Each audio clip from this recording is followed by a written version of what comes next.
So how does the Federal Reserve System work? What does it do? Who owns and controls it? These are the basic questions that would get to the heart of the fundamental question, what is money? And that is why the answer to these questions have been shrouded in impenetrable economic jargon. Even the Federal Reserve's own educational propaganda, which has an unusual tendency towards cutesy animation and talking down to its audience, has a difficult time summarizing the Fed's mission and responsibilities. According to the Fed, to achieve these goals, the Fed, then and now, combines centralized national authority through the Board of Governors, remember that on the map, with a healthy dose of regional independence through the reserve banks. A third entity, the Federal Open Market Committee, brings together the expertise of the first two in setting the nation's monetary policy. Precisely what imaginary gaggle of schoolchildren is this economic gibberish aimed at? The simple truth, hidden behind the sleight of hand of economic jargon and magisterial titles, is that a banking cartel has monopolized the most important item in our entire economy: money itself. We are taught to think of money as the pieces of paper printed in government printing presses or coins minted by government mints. While this is partially true, in this day and age, the actual notes and coins circulating in the economy represent only a tiny fraction of the money in existence. Over 90% of the money supply is in fact created by private banks as loans that are payable back to the banks at interest. Although this simple fact is obscured by the wizards of Wall Street and gods of money who want to make the money creation process into some special art of alchemy carefully overseen by the government, the truth is not hidden from the public. In December 1977, the Federal Reserve Bank of New York published another of its dumbed-down cartoon-ridden information pamphlets for the general public, attempting to explain the functions of the Federal Reserve System. There in black and white, they carefully explain the money creation process. Commercial banks create checkbook money whenever they grant a loan, simply by adding new deposit dollars to accounts on their books in exchange for a borrower's IOU. Banks create money by monetizing the private debts of businesses and individuals. That is, they create amounts of money against the value of those IOUs. There it is, in plain English. The vast majority of money in the economy, the checkbook money in our accounts at the bank and that we use in our electronic transfers and digital payments, is created not by a government printing press, but by the bank itself. It is created out of thin air as debt, owed back to the bank that created it at interest. This means that bank loans are not money taken from other bank depositors, but new money simply conjured into existence and placed into your account. And the bank is able to create much more money than it has cash to back up those deposits. The Fed claims to be the entity overseeing and backing up the banking industry. It was established, according to its own propaganda, to stabilize the system and prevent bank runs like the Panic of 1907 from happening again. Throughout much of the 1800s, almost any organization that wanted could print its own money. As a result, many states, banks, and even one New York druggist did just that. In fact, at one time, there were over 30,000 different varieties of currency in circulation. Imagine the confusion. Not only were there multitudes of currencies, some were redeemable in gold and silver, others were backed by bonds issued by regional governments. It was not unusual for people to lose faith both in the value of their currency and in the entire financial system. With many people trying to withdraw their deposits at once, sometimes the banks didn't have enough money on hand to pay their depositors. Then, when the funds ran out, the banks suspended payment temporarily, and some even closed. People lost their entire savings, and sometimes regional economies suffered. Obviously, something had to be done, and in 1913, something was. In that year, President Woodrow Wilson signed into effect the Federal Reserve Act. This act created the Federal Reserve System to provide a safer and more stable monetary and banking system. If that was indeed its aim, it signally failed to do so in running up one of the greatest bubbles in American history to that point in the 1920s, just a decade after its creation. The popping of that bubble, of course, led directly into the Great Depression and one of the greatest periods of mass poverty in American history. Economists have long argued that the Fed itself was the cause of the Depression by its complete mismanagement of the money supply. As former Federal Reserve Chairman Ben Bernanke admitted in a speech commemorating Fed critic Milton Friedman's 90th birthday, regarding the Great Depression, "You're right, we did it. We're very sorry. But thanks to you, we won't do it again." Price stability is another cited tenet of the Federal Reserve's mandate. But here, too, the Fed has completely failed to live up to its own standards. Aside from the banking system, the Federal Reserve has another responsibility that's probably even more important. It's in charge of something called monetary policy. Basically, it means trying to keep prices stable to avoid inflation. Say you buy a CD today for $14, but what if next year the price of the CD jumped to $20 or $50? Not because of a change in supply or demand, but because all prices were going up. That's inflation. There are a lot of different causes of inflation, but one of the most important is too much money. The Fed can adjust the money supply by injecting money into the system electronically or by withdrawing money from the economy. Think of it. The Federal Reserve has the ability to create money and make it disappear. What's most important is what happens as a result. Anytime the supply of money is altered, the effects are felt throughout the economy. The Fed's methods have changed over time to take advantage of the latest computers and electronics, but its mission remains the same: to aim for stable prices, full employment, and a growing economy. 100 years ago, in 1913, the Fed was created, and we've marked it with a vertical line there. Consumer prices now are about 30 times higher than they were when the Fed was created in 1913. Paper money, too, is the responsibility of the Federal Reserve. Hence the dollars in circulation are not treasury notes, not bills of credit, but Federal Reserve notes, debt-based notes backed up, ultimately, by the government's own promise to pay. It's sovereign bonds backed up by the taxpayers themselves. At one time, the Federal Reserve banks were legally required to keep large stockpiles of gold in reserve to back up these notes. But that requirement was abandoned, and today the notes are backed up mostly by government securities. The Fed no longer keeps any actual gold on its books, but gold certificates issued by the Treasury and valued not at the spot price of $1,300 per troy ounce, but an arbitrarily fixed statutory price of $42 2/9 per ounce.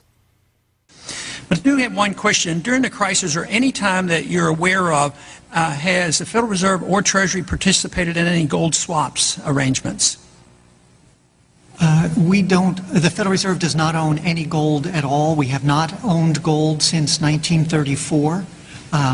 So we have not engaged in any gold swaps. But it appears on your balance sheet that you hold gold. What appears on our balance sheet is gold certificates. When we turned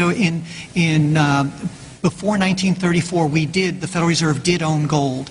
We turned that over by law to the Treasury and received in return for that gold certificate. If the Treasury entered into, because under the Exchange Stabilization Fund, I would assume they probably have the legal authority to do it.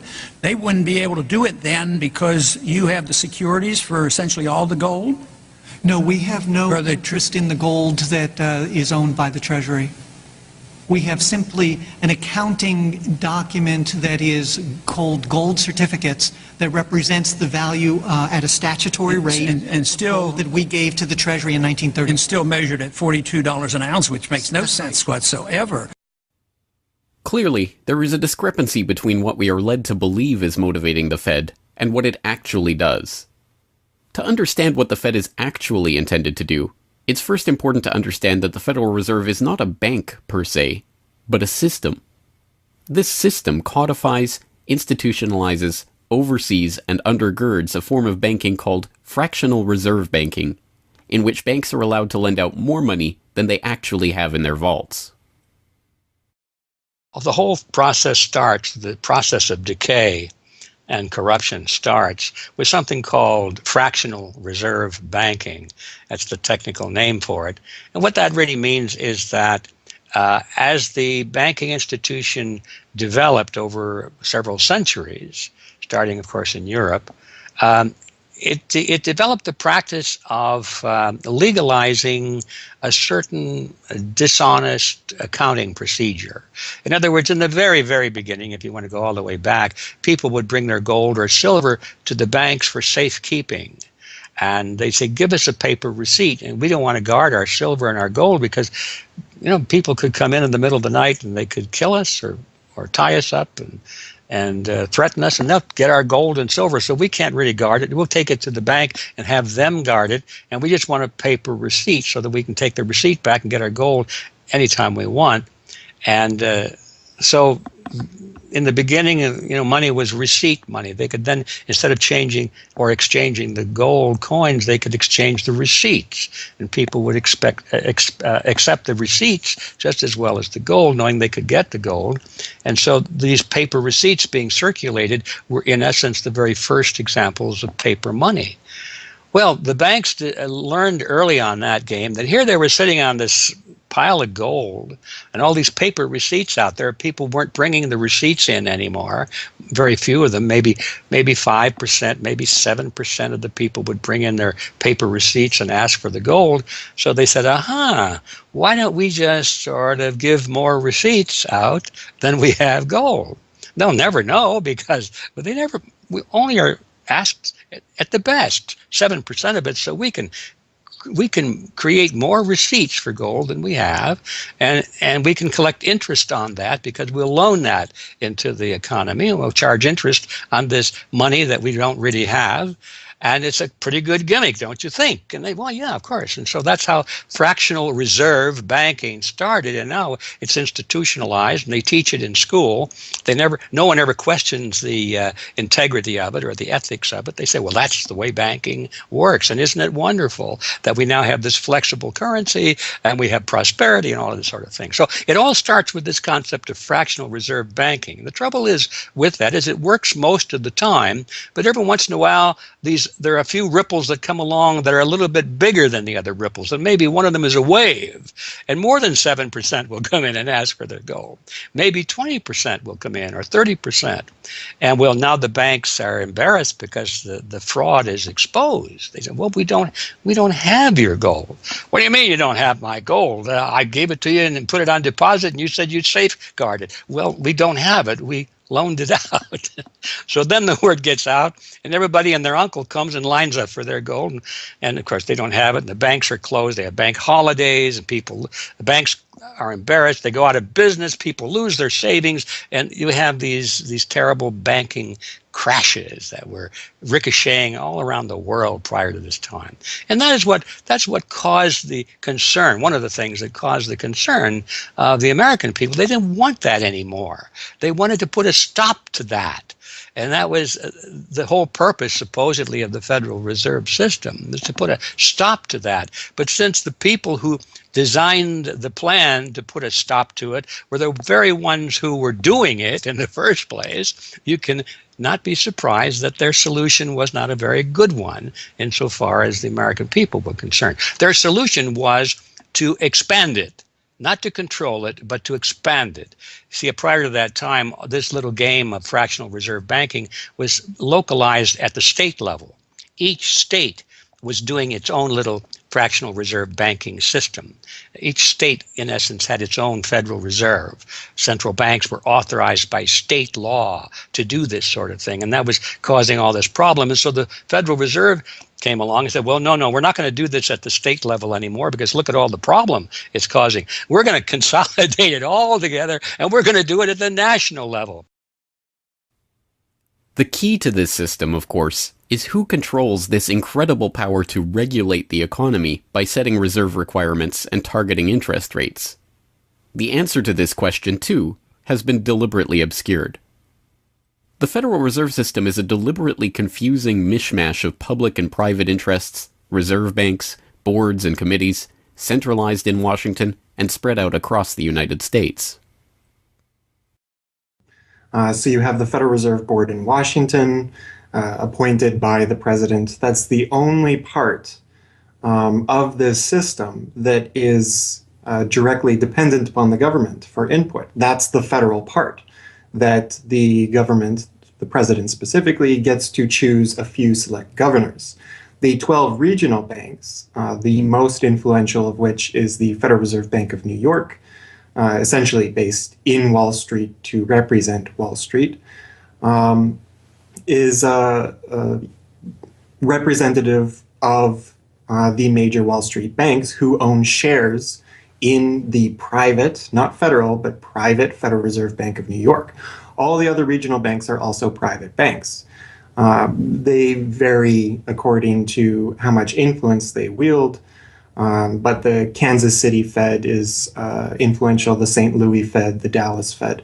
But the New York Fed is really the center of this system. And precisely because it represents the Wall Street banks who appoint the leadership of the New York Fed. So the New York Fed has a lot of public power, but no public accountability. It has no oversight. It does not answer to Congress the way that the chairman of the Federal Reserve Board of Governors does. And even then, the chairman of the Federal Reserve Board, who is appointed by the president, does not answer to the president. He does not answer to Congress. He goes to Congress to testify, but the policy that they set is independent. So they have no input from the government. The government can't tell them what to do, legally speaking. And of course, they don't. Do you think it would cause problems for the Fed or for the economy if that legislation was to pass? My concern about the legislation is that if the GAO is auditing not only the operational aspects of our programs and the details of the programs, but is making judgments about our policy decisions, that would effectively be a takeover of monetary policy by the Congress, a repudiation of the independence of the Federal Reserve, which would be highly destructive to the stability of the financial system, the dollar, and our national economic situation. The Federal Open Market Committee is responsible for setting interest rates. Now, this committee, which is enormously powerful, has as its membership the governor and vice chair of the Federal Reserve Board. But the Federal Open Market Committee, most of the membership is the presidents of the regional Federal Reserve banks representing private interests. So they have significant input into setting the interest rates. Interest rates are not set by a public body, they're set by private financial and corporate interests. And that's whose interests they serve, of course. The reason that the Federal Reserve goes to such great lengths to make its organizational structure as confusing as possible is to cover up the massive conflicts of interest that are at the heart of the system. The fact is that the Federal Reserve System is comprised of a board of governors, 12 regional banks, and an open market committee. The privately owned member banks of each Federal Reserve Bank vote on the majority of the Reserve Bank's directors, and the directors vote on members to serve on the Federal Open Market Committee, which determines monetary policy. What's more, Wall Street is given a prime seat at the table, with tradition holding that the president of the powerful New York Federal Reserve Bank be given the vice chairmanship of the FOMC and be made a permanent committee member. In effect, the private banks are the key determinants in the composition of the FOMC, which regulates the entire economy. According to the Fed, its monetary policy decisions do not have to be approved by the president or anyone else in the executive or legislative branches of government. It does not receive funding appropriated by the Congress, and the terms of the members of the Board of Governors span multiple presidential and congressional terms. Or, in the words of Alan Greenspan, what is the proper relationship, what should be the proper relationship between a chairman of the Fed and a president of the United States? Well, first of all, the Federal Reserve is an independent agency, and that means basically that there is no other agency of government which can overrule actions that we take. The Fed goes on in its self-mythologization to state that it is not a private, profit-making institution. This characterization is dishonest at best, and an outright lie at worst. The regional banks are themselves private corporations, as noted in a 1928 Supreme Court ruling. Instrumentalities like the national banks or the Federal Reserve Banks, in which there are private interests, are not departments of the government. They are private corporations in which the government has an interest. This point is even admitted by the Federal Reserve's own senior counsel.